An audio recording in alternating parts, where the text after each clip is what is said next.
우리에게 주신 하나님의 말씀은 누가복음 20장 9절부터 18절까지 말씀입니다. 누가복음 20장 9절부터 18절까지 말씀을 저와 여러분들이 한 절씩 교독하겠습니다.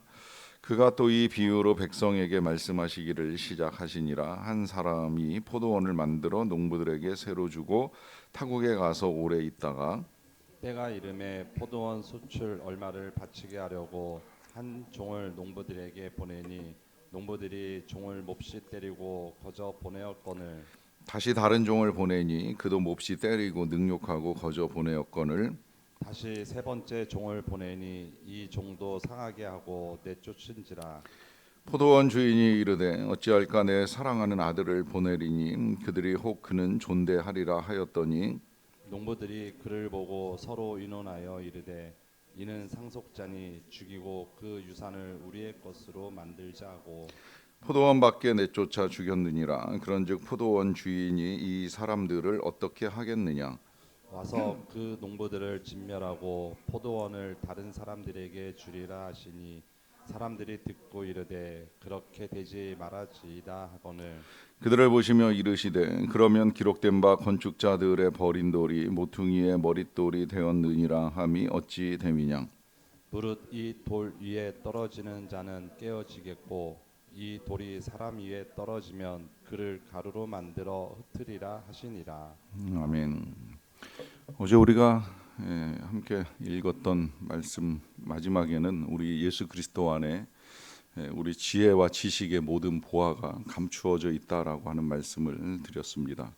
이 말씀은 그리스도께서 우리에게 전해주신 그 말씀에도 지혜가 있지만 또 그리스도 자신이 우리 인생의 길을 밝혀주는 지혜이기 때문에 그리스도 예수를 직접 우리가 보게 되든 혹은 이제 그가 우리에게 해주신 말씀을 듣게 되든 우리의 인생에 참 지혜가 열리는 것은 틀림없는 진리고 사실입니다. 문제는 이제 이 예수 그리스도를 대하는 사람들의 태도가 받아들이는 사람도 있고 거부하는 사람도 있다는 것입니다. 옛날이나 지금이나 예수님을 쉽게 받아들이고 따르는 사람이 있는 반면에 계속해서 이제 거부하는 사람들이 있어 왔습니다. 그래서 우리 예수님이 이 예루살렘에 입성하는 과정 중에도 호산나 찬송을 부르면서 예수님을 이제 기쁘게 맞이하는 사람도 있었고 또 한편으로는 그 찬송을 멈추게 하고 싶어하는 사람들의 소리도 성경에 기록이 되어 있습니다. 이제 그러는 가운데 오늘 이 시대에 그리고 이제 누구보다 예수님을 믿고 따르는 사람들로서 우리는 그러면 이제 어떤 태도로 지금 예수님을 맞이하는가 하는 이 문제를 좀 생각을 해볼 필요가 있는데요. 우리 예수님은 이제 그와 같은 사실로 인하여서 이제 예수님 우리에게 비유로 또 가르쳐 주고 계시는 것을 볼 수가 있게 됩니다. 오늘 비유는 이제 포도원을 만든 농부의 비유인데 일단은 포도원을 만들었다는 사실 자체가 이 포도원의 주인이고 직접 그것을 이제 창조했다라고 하는 점에 이제 우리가 주목을 할 수가 있겠고요. 그래서 주인은 포도원 주인임에 틀림이 없는 사실인데 이제 그걸 직접 관리를 안 하시고 농부들에게 세를 주었습니다. 위탁을 한 것이죠. 맡겨놓고 타국에 가서 이제 오래 머무는 시간이 있었습니다.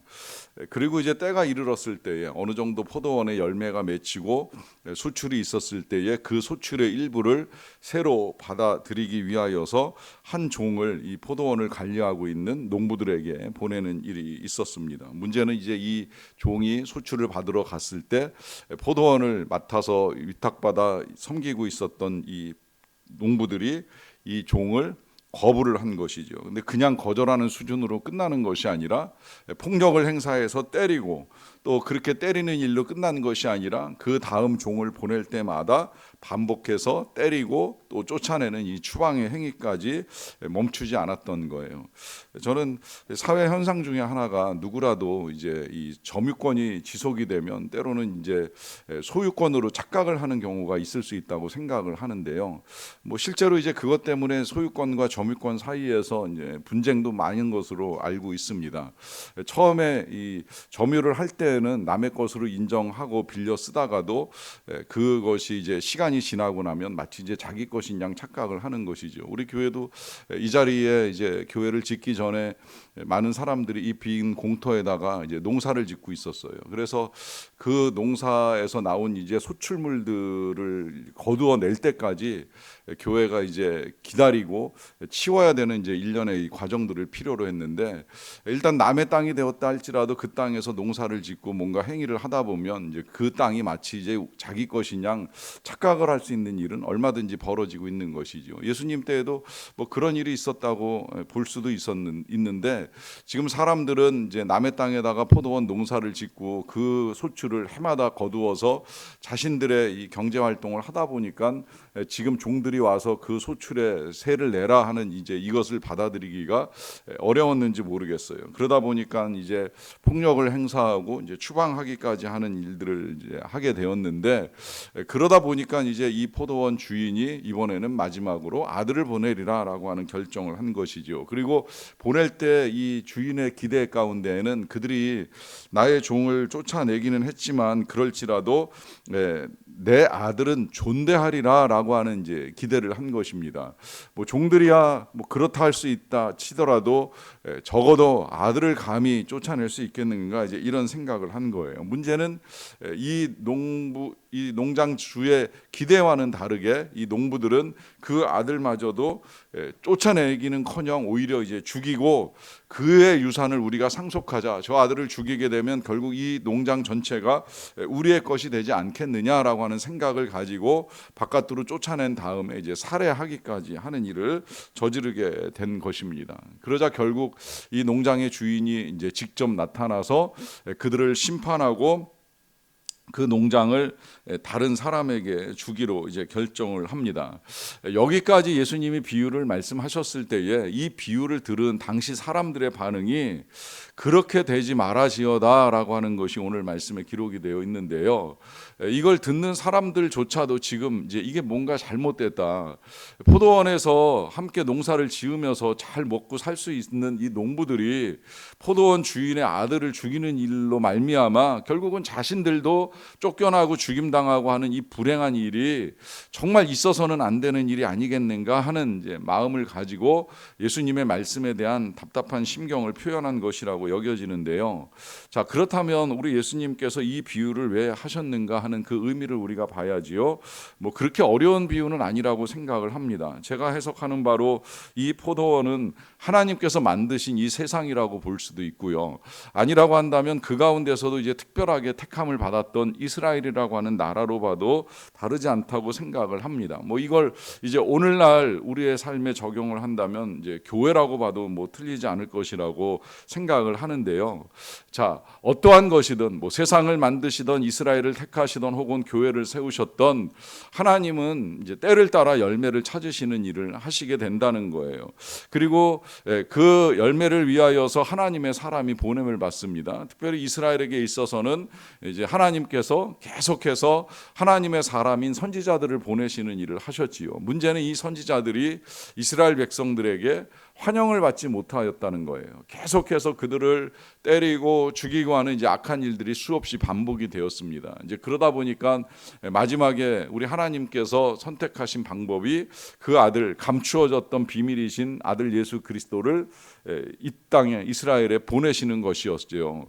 근데 문제는 사람들이 이 하나님의 아들인 예수님조차도 환영하지 않고 이제는 거부하고 거절하고 끝내 이제 죽이기까지 하는 일이 벌어지는 걸 예수님이 다 알고 계신 거예요. 그래서 미리 경고하시듯이 말씀을 하신 것입니다.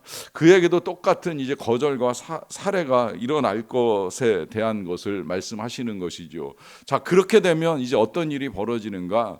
결국은 하나님이 이 이스라엘을 심판할 수밖에 없다는 것을 말씀하십니다. 실제로 이제 이스라엘은 예수님을 이제 죽이고 고난 가운데 처하게 한 그 이후에 완전히 멸망이 돼서 긴 세월의 고통을 겪는 아픔이 있게 되지요. 자, 여기까지가 예수님이 말씀하신 내용이고 그 비유에 대한 해석이라고 한다면, 이제는 이제 이 비유의 말씀을 들은 우리는 그러면 어찌해야 하는가라고 하는 질문을 할 수밖에 없는데요. 그 질문은 이렇게 이제 바꾸어서 우리에게 전해집니다. 그렇다고 한다면 이제 포도원 주인의 아들이 농장을 다시 찾은 것처럼 우리에게도 예수님이 우리를 위하여 이 땅에 오셨는데, 그렇다면 하나님의 아들이신 예수 그리스도를 우리는 과연 얼마나 믿고 받아들이는가라고 하는 질문입니다. 우리가 많은 것들을 맡아서 관리를 합니다. 우리 각자에게 하나님이 주신 재능도 있고 시간도 있고 가정도 있고 심지어 우리가 함께 섬기는 교회가 있습니다. 이 귀한 것들을 하나님이 다 우리에게 주셨지만 그렇다고 해서 우리의 소유는 분명히 아니지요. 우린 다 위탁받아 관리하는 농부에 불과한 인생들이라고 하는 거예요. 그렇다고 한다면 농부된 우리들은 하나님의 것들을 가지고 어떤 열매를 맺고 있으며 그 열매로 얼마나 하나님께 영광을 올려드리는가라고 하는 것을 이제 질문하게 되고요. 그러는 가운데에 가장 중요한 이 포도원 주인의 아들 되시는 예수 그리스도를 얼마나 우리가 존대하는가, 얼마나 존중하는가, 얼마나 귀히 여기는가. 그분이 정말 우리에게 오셨을 때에 우리는 그분을 우리의 인생의 주인으로 맞아들이고 그분에게 영광과 존귀를 올려드리는가 하는 질문을 하게 됩니다. 이것이 너무 중요하기 때문에 오늘 그렇게 되지 말아지어다라고 말하는 사람들을 보시면서 우리 예수님이 한 말씀을 더 하시지요. 17절입니다. 그들을 보시며 이르시되 그러면 기록된 바 건축자들의 버린 돌이 모퉁이의 머릿돌이 되었느니라 함이 어찌미냐라고 하는 말씀을 하십니다.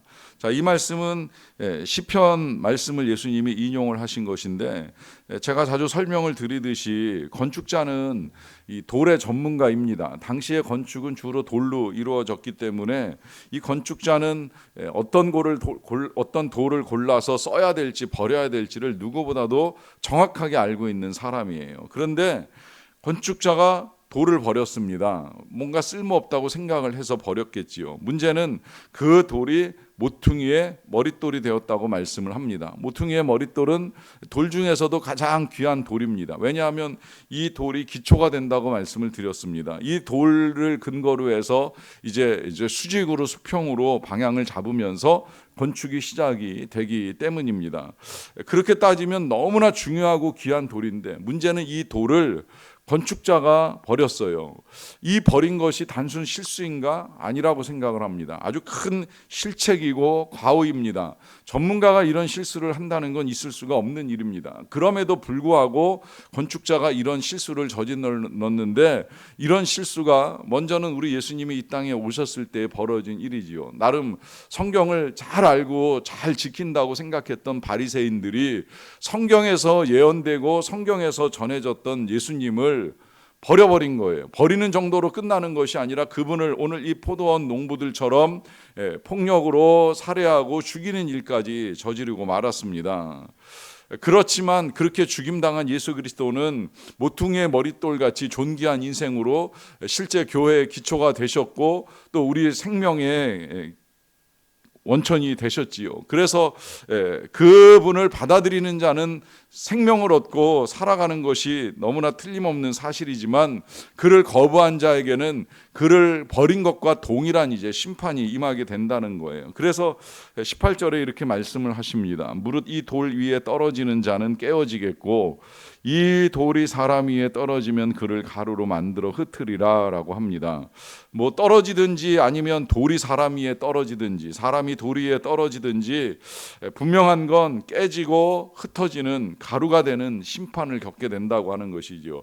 그만큼 예수 그리스도를 거부한 것에 대한 책임은 크다는 거예요. 참 놀랍게도요, 우리 인생의 심판은 다른 데서 이루어지지 않습니다. 제가 늘 말씀드리듯이 어떤 선행이나 공로로 우리가 심판을 면하느냐 심판을 받느냐의 문제가 결정되는 것이 아니라고 하는 것입니다. 우리의 심판은 딱 한 가지로 결정이 됩니다. 그것은 예수 그리스도를 거부하느냐 받아들이느냐의 문제입니다.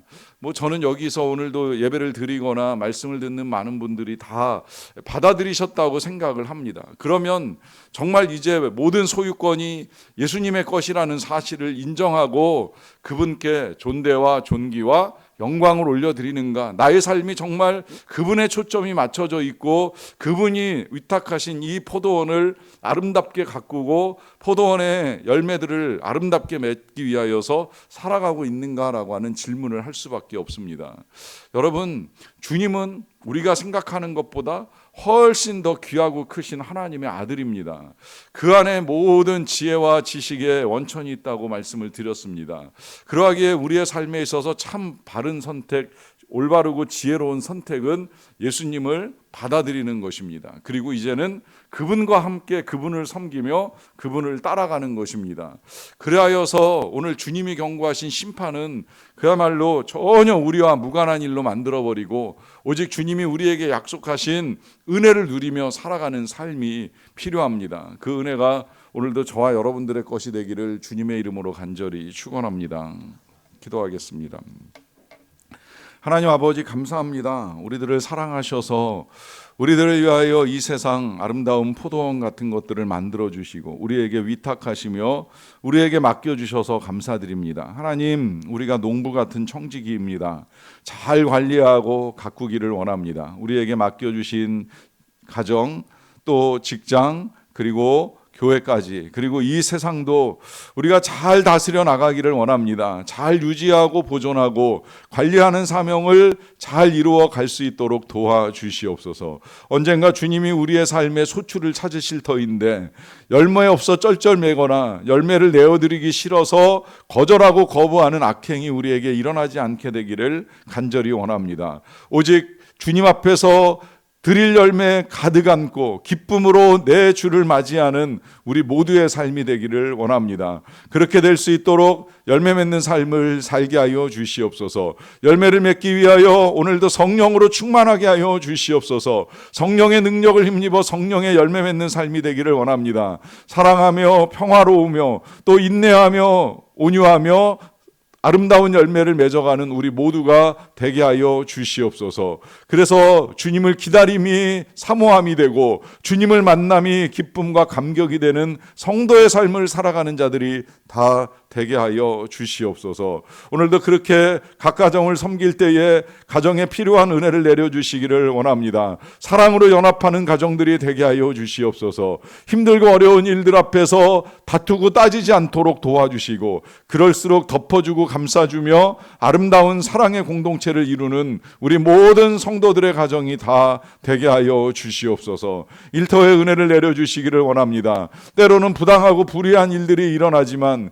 그러할지라도 우리가 사랑으로 섬기는 일을 멈추지 않도록 도와주시고 선으로 악을 갚음으로 말미암아 악한 일들 속에서 선을 이루어 가시는 하나님을 따라가는 우리의 삶이 되게 하여 주시옵소서. 하나님, 또한 우리 교회가 계속해서 아름다운 열매를 맺는 교회가 되게 하여 주시옵소서. 모든 성도들에게 성령으로 충만하게 하여 주시고 우리가 각 사람을 권하고 가르칠 때에 각 사람이 그리스도 안에서 온전한 자로 세워지는 역사들을 이루어 가게 하여 주시옵소서. 3월 한 달에 여러 가지 일들을 보내고 또 4월은 토요학교와 더불어 꿈잔치까지 준비하며 나아갑니다. 많은 것들을 준비하며 나아갈 때 우리에게 필요한 지혜와 능력을 더하여 주시고 무엇보다 서로 사랑하며 귀히 여기며 기쁨으로 준비해 나가는 아름다운 주의 일들이 되게 하여 주시옵소서. 열방의 선교사님들을 오늘도 붙들어 주시고 강건하게 하여 주시기를 간절히 원합니다. 아버지 하나님, 우리나라가 아직도 여전히 많은 힘든 일들이 반복되고 있사옵나이다. 이런 모든 일들 속에서 주의 백성들이 겸허하게 기도하게 하여 주시고 다툼과 분쟁보다는 상생과 화해의 길, 협력의 길, 예수님께서 우리에게 보여주신 아름다운 길을 선택하며 나아가는 모든 주의 백성들이 다 되게 하여 주시옵소서. 예수님의 이름으로 기도하옵나이다. 아멘.